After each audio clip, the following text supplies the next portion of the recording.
I would say so. It depends on like what you're talking about, because like rhythm, where you're counting beats in like a measure and like in a tune. Okay.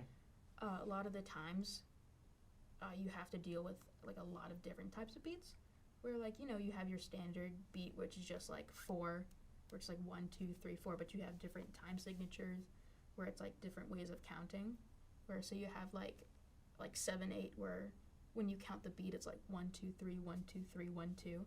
You're doing a lot of counting.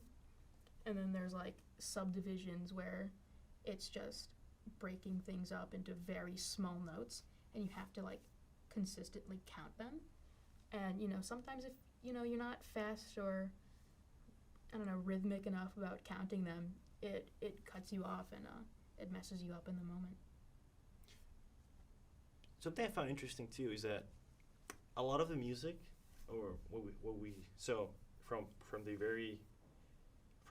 my very limited knowledge of what music is that a lot of what music theory is, or a lot of not music theory, but a lot of what we find pleasant to our ears, are only like certain sounds.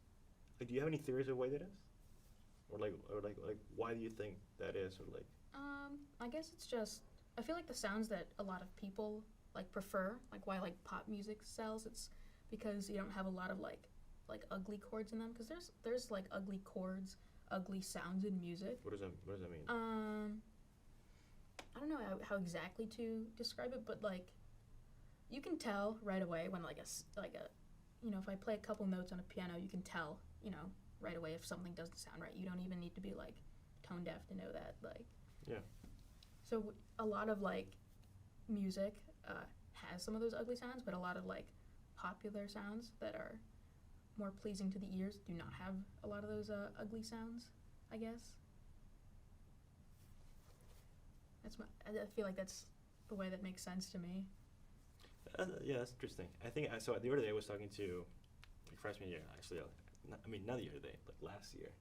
I was talking to this guy literally like the first day I moved in, and he had like a guitar and everything. I was like, oh, like I want to know how to learn a guitar. I never learned, but he was explaining to me like, because somehow he like self-taught like music theory and everything, so he really knew like what the pleasant sounds were. So he was like giving me a whole lesson about what was pleasant, and he was like with the guitar literally telling me, okay, like if you do this one, it's like pleasant. If you do the other one, it's like not pleasant.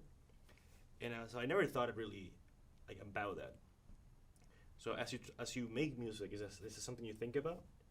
Of course, the type of music that you make perhaps is a little different, but do the same principles apply?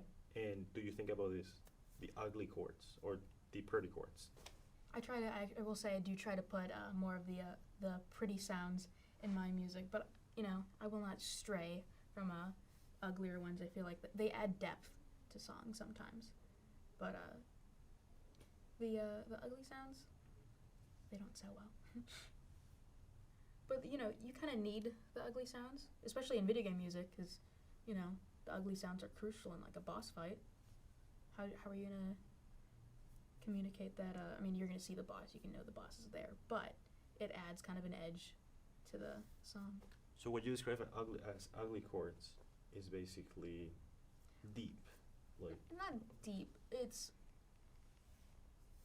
I guess, because they do add depth, because Like, if you have a piano, right? That like in this side's a lot like thinner. Is that a good way to describe it? Like in this side, it's like a lot like. It's higher. It's higher. There you go. It's higher, and this one's a lot lower. Like, ding and then boom, right? That's technically not like an ugly sound. I feel like that's just that's okay, just so a lot of space between the notes.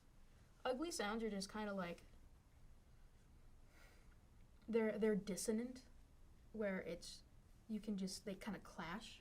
They just don't go well that good together, but people, they like the dissonance, so they layer them up, and they're like, I'm gonna use this. I will say there's no depth in a song that's just ugly sounds. You kind of have to have a mix of both to add real depth.